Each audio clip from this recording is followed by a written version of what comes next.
Too Much Drama TV and H1INC here. And usually we talk about sports on podcasts, but right now we're going to talk about race. And for those of you who are colorblind, I'm a white guy, and Too Much Drama is a black guy. So what do you think? Oh, man, I think race is always a sensitive subject, man. I mean, since the beginning of time, man, everybody is real sensitive when it comes to race. And I think we're all black when the lights go out, man. I know that's a funny saying, but it's true. And a lot of people need to realize that and stop acting like morons when it comes to race. I don't know, what do you think about what I just said, man? Because I know you did a video about that earlier, and it made a lot of sense. Basically, to sum it up, I think racism stems from ignorance. If that's all you were taught when you were young is that, white people owned slaves and they did this shit back in the 60s, then you might think like all whites are evil or something like that. But yeah, and that's not true. That's not true. Like, you're going to have ignorant black people, ignorant white people, ignorant Hispanics, ignorant Asian people. I mean, every race is ignorant. Like, I remember you said something earlier about why would I get mad at the whole Japanese race because of Pearl Harbor? Right. You can't get mad at the whole race. And like, black people have this thing, and this is coming from a black man, because I've been suspect of that too, of taking my frustrations out on the next black person for something that their ancestors did 300 years ago, 200 years ago. And I think that's unfair, but it's just kind of a culture thing or a mentality, and mainly it has a lot to do with music and sometimes movies and sometimes just everyday living, depending on what environment you grew up in. Right. I agree. And I think that, like you said, too, going back to the Japanese thing, like, I can't hate all Japanese people. If there's a cool Japanese dude, I'm going to think he's a cool dude regardless of Pearl Harbor. I mean, it'd be ridiculous for me to hold him accountable for what – it may not even be his ancestors. It's just his race. I mean, he may not have been related to anybody down his line that was ever involved in that. You know what I mean? So – to assume that every white guy was related to somebody that owned slaves is kind of ridiculous. And at the same time, and I didn't touch on that in the video. I mean, I kind of did. I said that, anybody that's racist is just ignorant, number one. But it does go both ways. I mean, yeah, obviously I'd be stupid to say I don't know that racism towards blacks from whites exists. I mean, I don't experience it and haven't experienced it in my daily life, but I've seen movies, I've seen videos. I mean, I know there are racist white people out there. And I just think racism stems from being ignorant. You know what I mean? Well, yeah, and another thing is, I mean, you think about the month of February. Black people, they get mad or they take Black History Month. They take that shit, I mean, rightfully so. I mean, Black History is a time to celebrate being a Black American and living in America and stuff. But the books, so some of the stuff that they teach you in school, some of it's kind of negative and stuff, and there's always cover-ups. Thomas Jefferson owned slaves.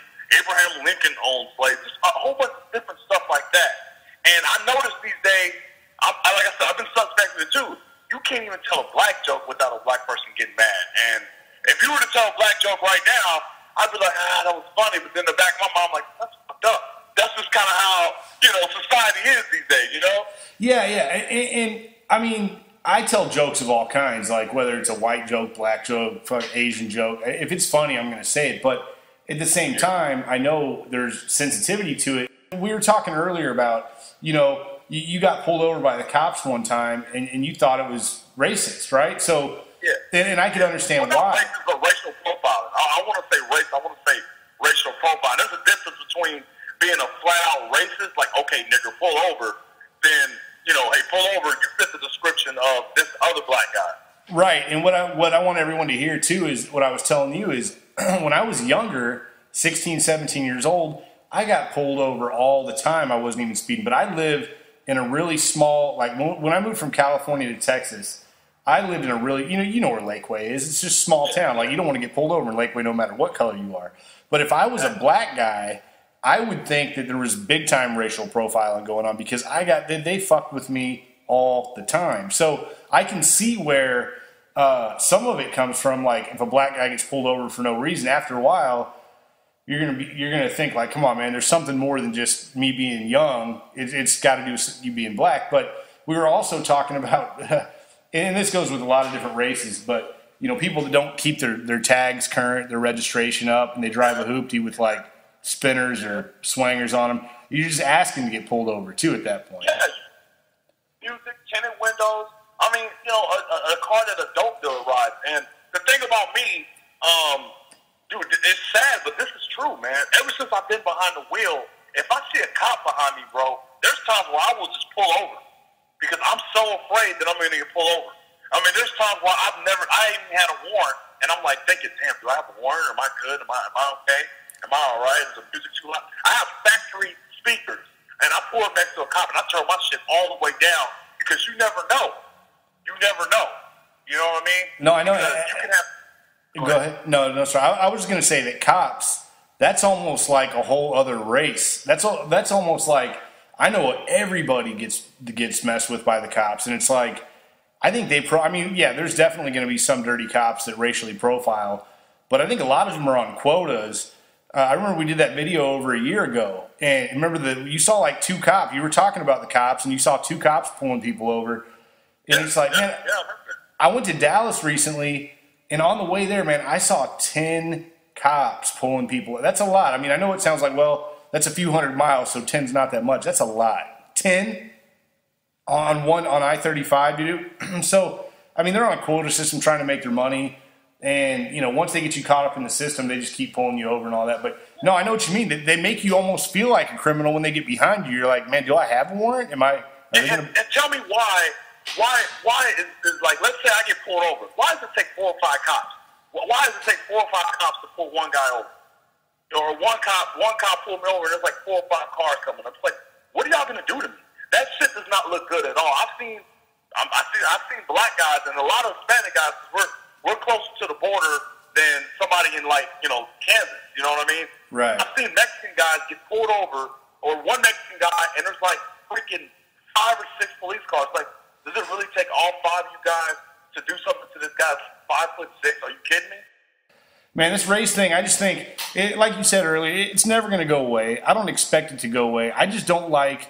Let's talk about what we were talking about earlier. I don't like the Jesse Jackson and Al Sharpton proposing to be leaders of the black community. That's just ridiculous to me. Man, you know that saying, the freaks come out at night.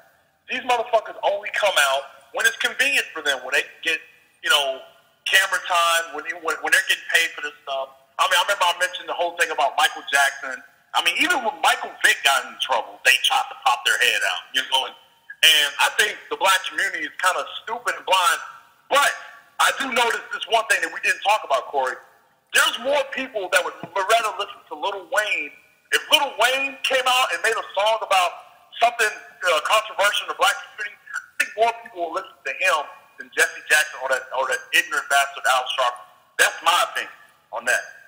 I agree. I agree, and I think that's good and it's bad. I mean, you're talking about a whole culture listening to a rapper over. But, I mean, Al Sharpton and Jesse Jackson are just horrible. And like you said, see, the thing is, and I know we talked about it and you made a comment on the video, anybody that just slams on black people or white people and paints with a broad brush just saying the whole race is idiots, they're the idiot. And, I mean, it's like after that Trayvon Martin thing happened, that George Zimmerman guy's not even white to begin with. That'd be like Tiger Woods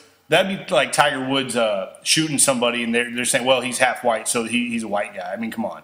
But so the thing is, I heard from a buddy that 2 black dudes beat up some old white guy yesterday or the day before, and they said, yeah, that's for Trayvon Martin. And it's like you and I were talking earlier. You said you see these videos of in the 60s, blacks getting hosed by white guys and stuff and beat up and stuff. And dude, I'm telling you, obviously I'm white and in the white community, whatever the hell that means, right? But, dude, that pisses white people off too. So does that piss – I mean, I know that's just a general statement, but did you get pissed off? Like, would you get pissed off if you heard that 2 black dudes just beat up some old white guy and said that's for Trayvon Martin? I mean, you're not like one of these dudes that cheers that on because someone else got away with something, so some old white guy that doesn't deserve to get his ass kicked, right? No, when O.J. Simpson committed that murder, because I think he committed that murder with Nicole Brown Simpson and Ronald Goldman. When I was young, I was around a lot of angry black people. So at the time, I was like, yeah, OJ, yeah, go for him. But as I got older and more mature, I realized, OJ, you're fucked up, man. And the whole Trayvon Martin situation, there's a whole bunch of cases out there. There's white guys, there's shit that's happening to white kids all the time about black people that we don't know about. There's a lot of stuff that's happening to black kids that we don't know about. So I think it's even, you know what I mean? And about the thing with the 60s, the reason why that pisses me off, because they just show it all the damn time, They show it all the time. I mean, it's in the history book. And to see what Martin Luther King stood for and the fact that these people were so brutally mean to him and burning down churches. I mean, you're disrespecting churches and stuff. I mean, I understand how you feel about religion, but just the fact that a lot of these, quote-unquote Ku Klux Klan people or Southerners took a lot of pride in beating black people and hurting them physically and really getting mad over because they're darker than them. It really ticked me off, because if I would have been alive back then with the mentality I have, I would have been dead too. I mean, let's just be real. There's probably more educated white people than black people. Like, we'll take you, for example. You read books, right? I know, we talk and stuff, you're like, hey, I got to read this. I got to finish reading this book. And I'll hit you up later. I'm like, wow, that's impressive, man. Last time I read a book when I was in college.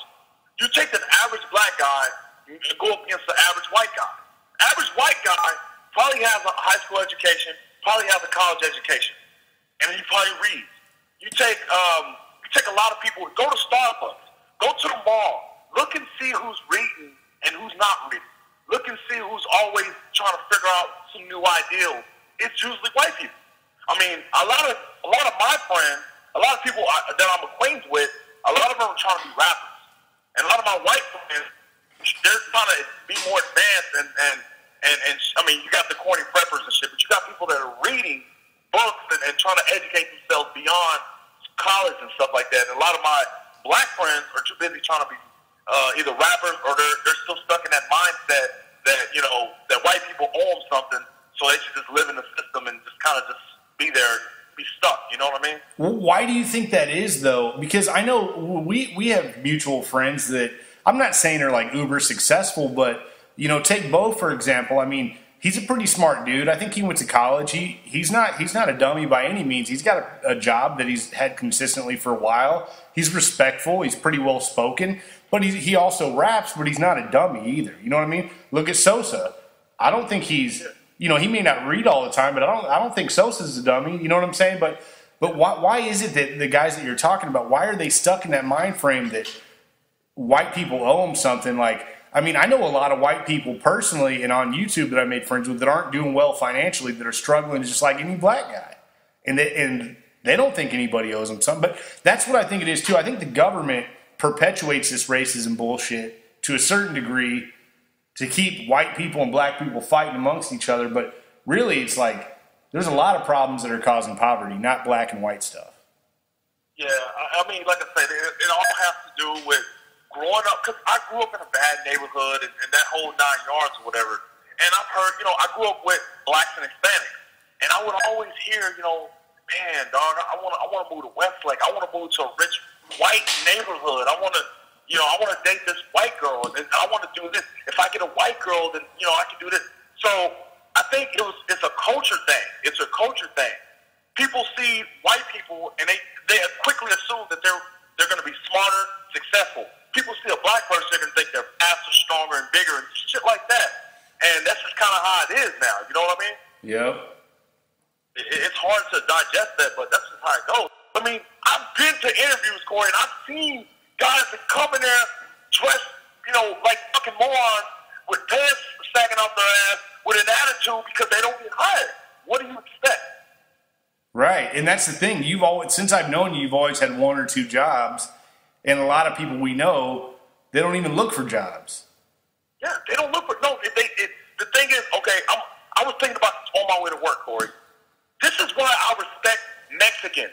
Because 10 Mexicans, you can take 10 Mexicans right now or tomorrow morning, go to your local Home Depot or Lowe's.